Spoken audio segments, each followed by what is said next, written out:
Yung edad eh. Mga idolo, balik na po tayo mga idolo. Kaya tabangan natin ni Kupo atong iwan mga idolo.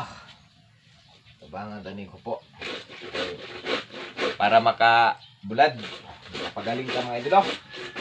Dalani ko yo. Ay nandog kaya akong kamot yo. Dalani ko.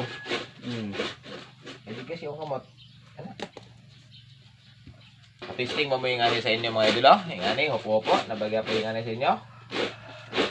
No? So, kini di yung maisa mga idolo. Muli atong ipanitan kagahapon nga. Pipila ka lugas. Karon, ato yung upuon kay para mabulad.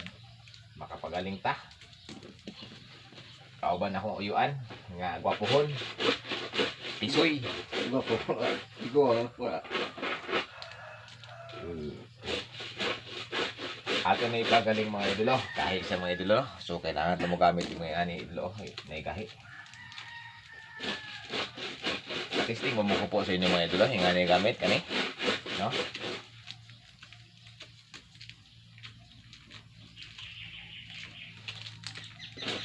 Gagmay mga is. Muni mano-mano nga paglubo or hupo mga idolo. Sa uban. Sa uban, lubo. Diri sa mo hupo, lubo. Maragatan siya mga idolo. No? So, kinamot.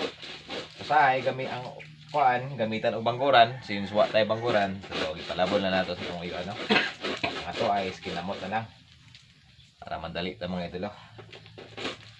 Para mabulad sa init. Makapagaling. Makasanlag din ta og bugas mais para mahimo na tong kape mga idolo. Dami lang. Ay. Bukas na mais. Dami kayo, tambal pas mo. Tambal sa pas mo mga idolo, no? Bugas mais nga ato isanlag tapos may kape. Ay, so dami kinanya mga idolo. Ito ng pragis. Kap. Ano, daon. Ay, Langis itong pragis. paragis. Ano, paragis na ate mais. Mais mo itada.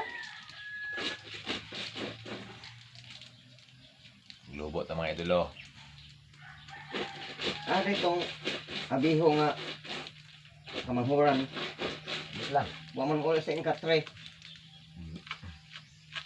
Nakawa na sa abiho. So, mula sa mga idolo, no? For today's video. Peace out.